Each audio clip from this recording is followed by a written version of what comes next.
Very good morning friends.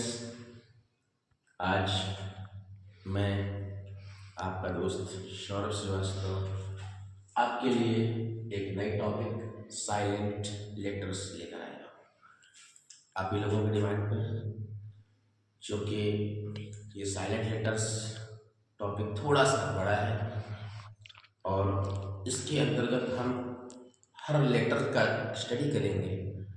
Letters alphabet में लगभग 26 होते हैं और उन 26 लेटर का स्टडी हम एक साथ नहीं कर सकते, इसलिए मैंने पार्ट बाय पार्ट पढ़ेंगे। तो पहले आज के पार्ट में हम लोग लेटर ए, बी, सी और डी के बारे में पढ़ेंगे। अभी आपके मन में कुछ प्रश्न होंगे कि आखिर ये साइलेंट लेटर क्या है, जिनके बारे में हम पढ़ रहे हैं। आप इसको हम लोग जानते भी होंगे, जो नहीं जानते होंगे उनको मैं बता दूं। साइलेंट लेटर वे लेटर हैं, वे अक्षर हैं जिन्हें वर्ड अर्थात शब्द के बीच में होने के बावजूद उन्हें पढ़ा नहीं जाता। क्यों नहीं पढ़ा जाता? उनके कुछ रूल्स हैं। इंग्लिश ये एक फॉरेन लैंग्वेज है, विदेशी भाषा है और हम लोग इस भाषा को अपने लैंग्वेज में पढ़ने की कोशिश करते हैं। तो चलिए स्टार्ट करते हैं। पहले जानने के लिए या फिर ये साइलेंट लेटर क्या है, तो इनके बारे में हमने पहले से ही लिख रखा है ताकि आपको समझाते समय हमें लिखना न पड़े और चीज़ें थोड़ी सी आसान हो। तो क्या है साइलेंट लेटर? जिन्हें शब्दों के बीच में नहीं पढ़ा जाता। कब नहीं पढ़ा जाता और क्यों नहीं पढ़ा जाता, चलिए देखते हैं। सबसे पहले हमारा जो लेटर है वो है हमारे अल्फ़ाबेट का सबसे फर्स्ट लेटर, जिसे हम ए कहते हैं। तो लेटर ए कब नहीं पढ़ते? तो जब लेटर ए किसी शब्द, अब यहाँ पे किसी शब्द के लिए हमने एक वर्ड लिखा है एडवर्ब। एडवर्ब जिसे हिंदी में क्रिया विशेषण कहते हैं, ये पार्ट्स ऑफ स्पीच का एक हिस्सा है और पार्ट्स ऑफ स्पीच के बारे में मैं आने वाले 1-2 दिनों में आपको वीडियोस दूंगा। Noun, pronoun, adjective, verb, adverb, preposition, conjunction और इंटरजेक्शन, ये क्या होते हैं, कैसे पहचानते हैं और इनका हमारी भाषा में क्या रोल होता है, इनके बारे में हम उस वीडियो में पढ़ेंगे। तो अभी जब लेटर ए किसी शब्द एडवर्ब के अंत में एल एल वाई अर्थात डबल एल वाई के ठीक पहले आ जाए तो ए को नहीं पढ़ते हैं। यानी कि अगर किसी शब्द, जिसे कि हमने एडवर्ब का नाम दे रखा है क्योंकि अगर किसी शब्द के लास्ट में एल वाई हो तो उस एल वाई का मतलब होता है से, और ये एडवर्ब अर्थात किसी एडजेक्टिव के बारे में, किसी वर्ब के बारे में या किसी दूसरे एडवर्ब के बारे में कुछ बातें बताता है, कुछ डिटेल बताता है, जिसके कारण इसे एडवर्ब कहा जाता है। तो अगर किसी एडवर्ब यानी किसी शब्द के लास्ट में डबल एल वाई आ रहा है और उस डबल एल वाई के पहले ए आ जाए तो हम उस ए को नहीं पढ़ते हैं। As example, practically, PRACTICALLY।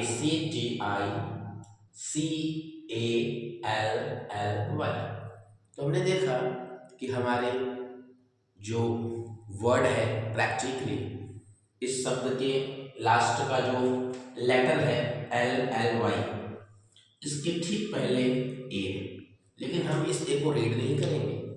The word is practically, practically, यहाँ पर ए का कोई रोल नहीं है, अर्थात हम ए को नहीं पढ़ रहे हैं, तो हमने इसे प्रैक्टिकली पढ़ा। The next word is same, LOGICALLY।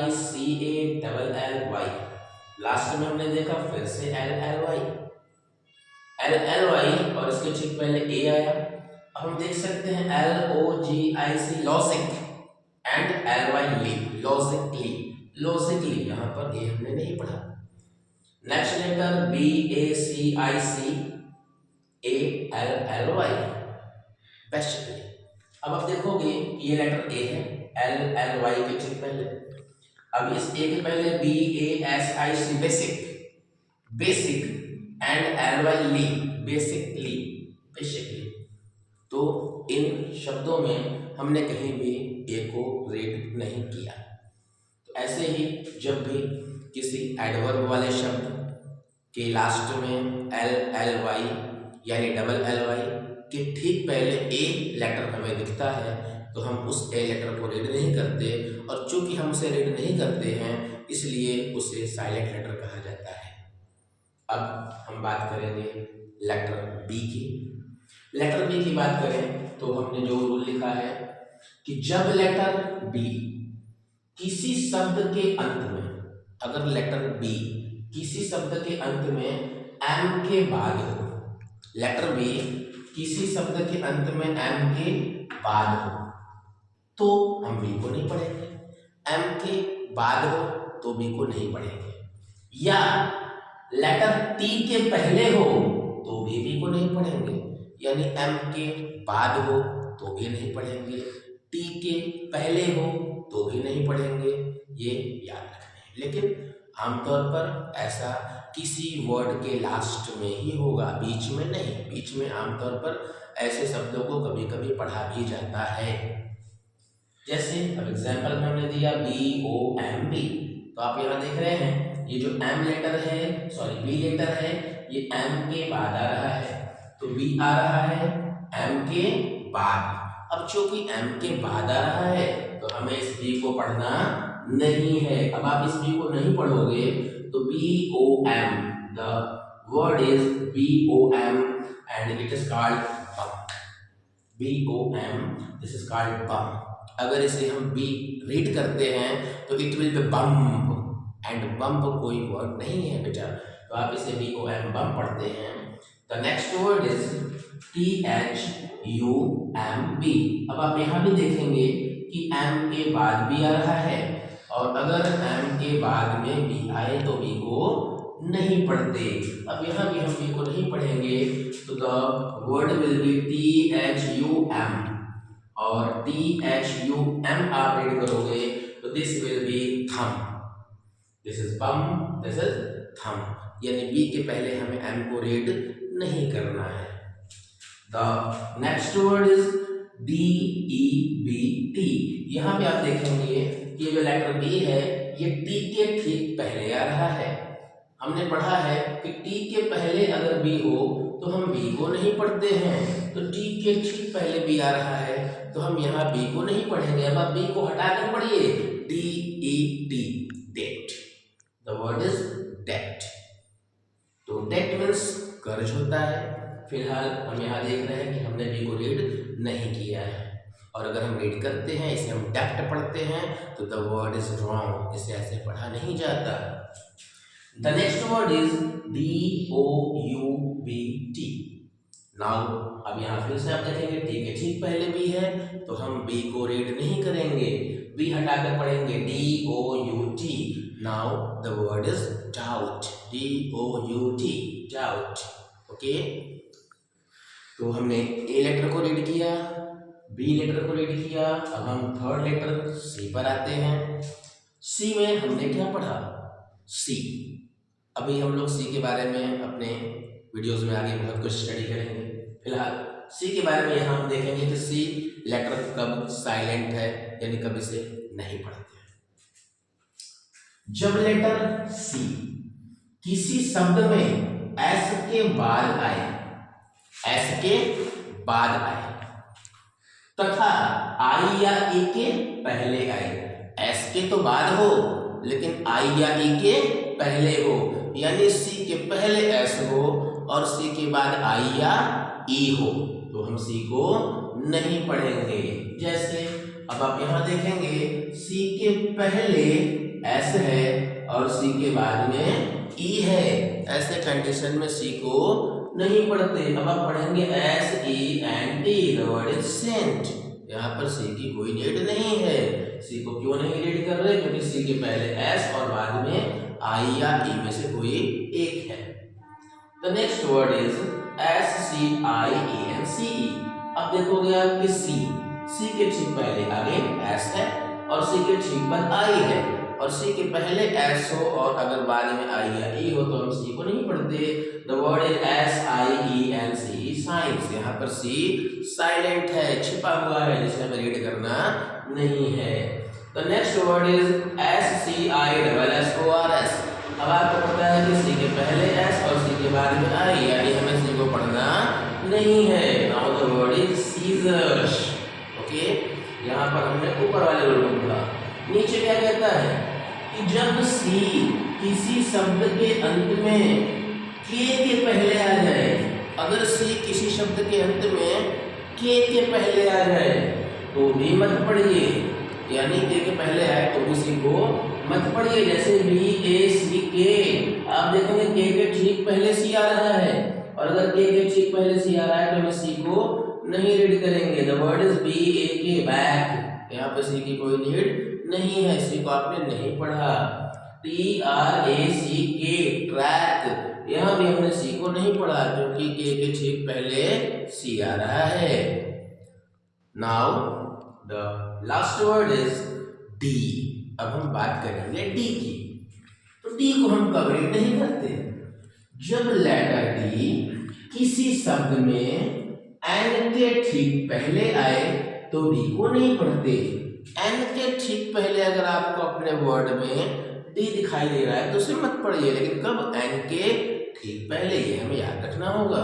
जैसे हम आमतौर पर ज्यादातर लोग पढ़ते हैं Wednesday, but the Wednesday is wrong, because आप देखोगे वेडनेसडे में एन के पहले डी आ रहा है, तो हम इसे कैसे वेडनेसडे पढ़ेंगे?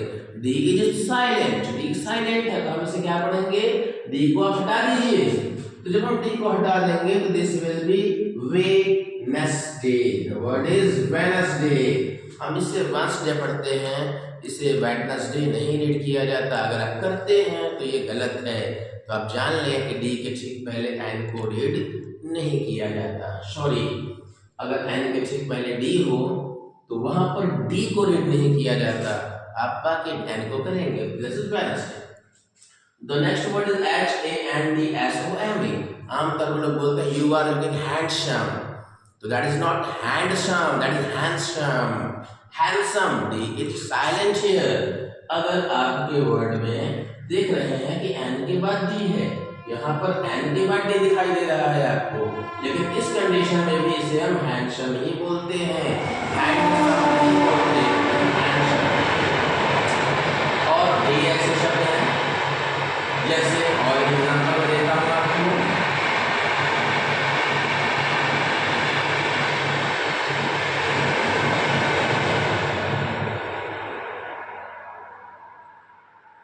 ये मैंने छोटा सा लिख दिया है समझाने के लिए।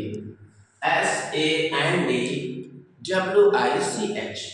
तो यहाँ देखेंगे कि डी के ठीक पहले एन है, ठीक है। इसे भी हम सैंडविच बोलते हैं, सैंडविच, नॉट सैंडविच। यहाँ भी आप डी को नहीं रीड करेंगे, सैंडविच। तो डी एन के पहले आए या डी एन के बाद आए, दोनों कंडीशन में ज्यादातर स्थितियों में हम डी को रीड नहीं करते हैं।